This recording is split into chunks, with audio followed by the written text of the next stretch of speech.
Manin, Najake Wasang Indigenous, Magizian Dudane, Mrs. Agaigan, and Dunjaba. My name is the Star That Shines Alone. I'm of the Bald Eagle clan, and I'm from the Mille Indian Reservation in Minnesota. My English name is Bradley Harrington, and I currently serve as the Director of Tribal Relations for the Minnesota Department of Natural Resources.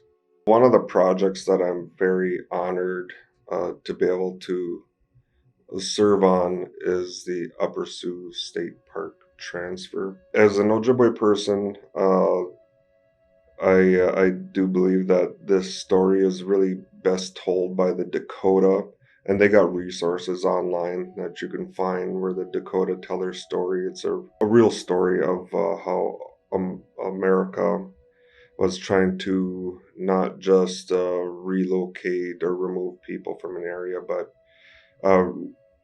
erase them from the face of the earth. The Upper Sioux Agency State Park is located in southwestern Minnesota, adjacent to the Upper Sioux Indian Community's current land base, near the city of Granite Falls. It's about 1,200 acres with tall prairie grass. There's a tree line near the buildings, and then there's kind of like a valley, and down there is a river.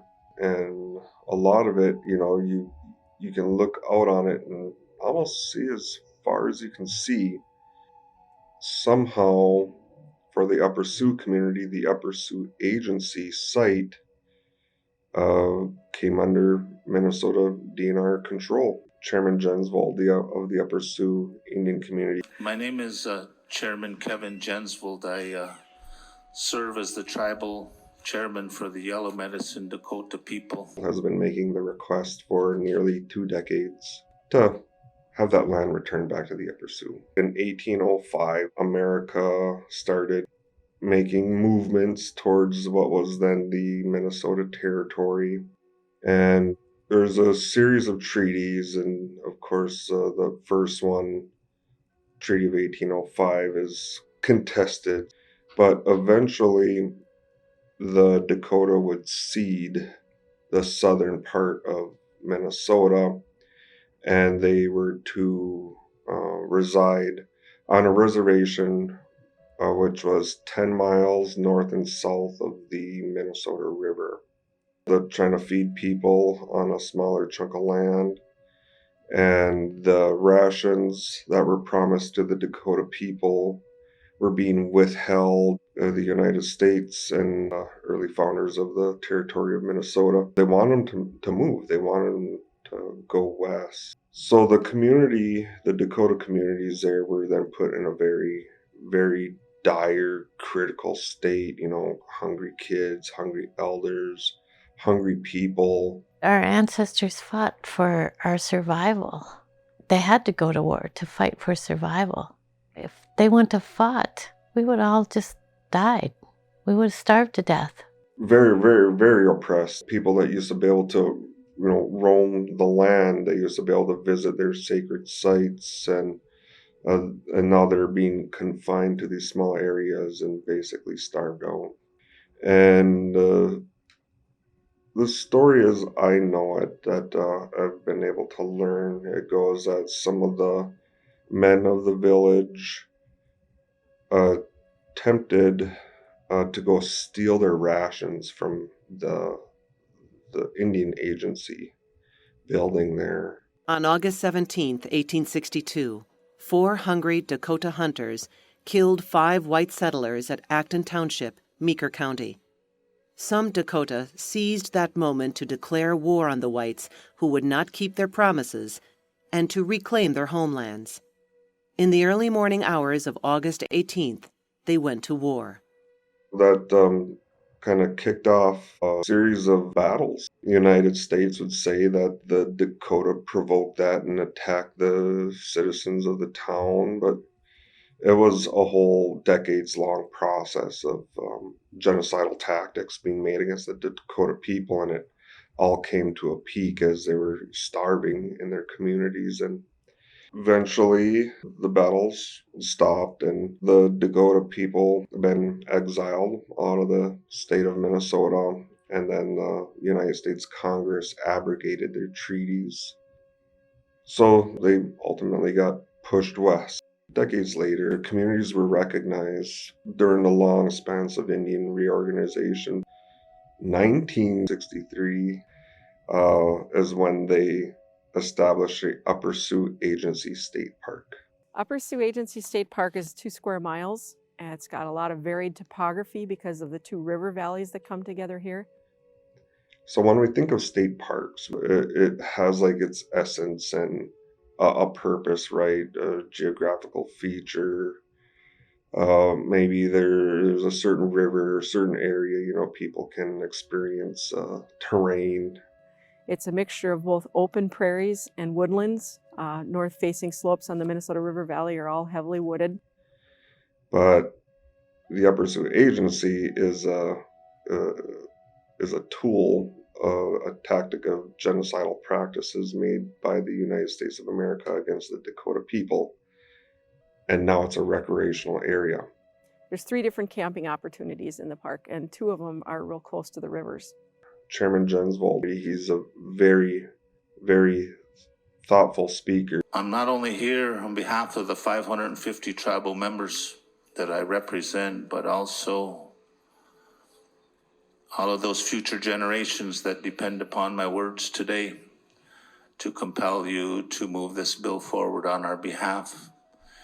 And also all of our ancestors that have preceded in this world that's given me the opportunity to live today.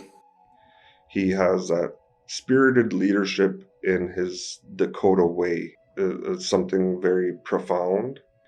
And when he describes that his relatives, his community's ancestors, the bones of his people are kind of scattered about the Upper Sioux Agency State Park, he expresses these words in a very, very heartfelt manner. I use the word genocide and I use the word Holocaust because my ancestors died on that land. There are 13 known burial sites on that park, known to the United States and countless others known only to the Dakota people. It is our ancestral homeland. And they're right next to the state park, so they gotta see people having picnics on the graves of their ancestors, year by year, day by day. So with Chairman Jensvold speaking about his community like that, hearing that in consultation, and then the state of Minnesota would talk about the bureaucracies involved, the administrative work that would go into doing the transfer. It was like they were talking about 2 different things. There are 2 different perspectives there, and they were coming at each other, but they just weren't quite lining up quite right. And then I remember after a consultation, we were discussing it there, and just something seemed to click. It just got boiled down to that this is the right thing to do. That returning the land to the Upper Sioux, regardless of any administrative barriers, it's the right thing to do for the Dakota people. So we started talking about it. What's it going to look like? What's everything involved? What's everything that the DNR has to do?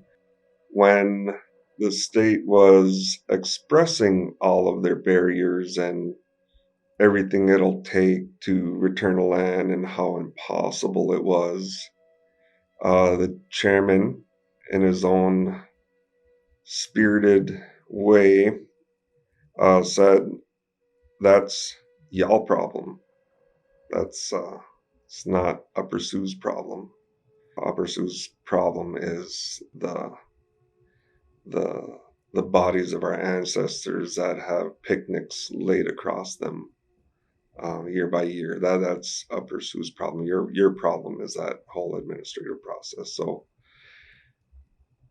I think that was that clicking moment that we experienced, and where on the state side everything started making sense.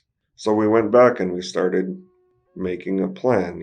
But here's where a capable governing institution and planning comes in. So as we are starting the planning at the DNR, months of planning now has gone by since that consultation. And then we hear of this bill called the Upper Sioux Agency State Park Land Transfer Bill coming up. So Upper Sioux's was also talking to legislators of the state, and a legislator agreed to submit the bill. So we at the DNR, we've been planning this out for months. It was looking to be a couple years. Minnesota State Legislature passed it. So it kind of put us on a fast track. It solved some of our barriers that we had. So we went straight into community engagement. And here's a more spirited leadership from the Upper Sioux. Chairman Jensvold and other members of the community attended those meetings. And I think that was some of the most powerful community engagement sessions that I've witnessed, that I've heard about. And the more that they happened, the more Upper Sioux was able to tell their story. It seemed to help. We are still moving forward with the return of the land, which is looking to be this year in 2024. A whole window of time to where it was looking to be 3 to 10 years long. We were able to accomplish in a little over about a year.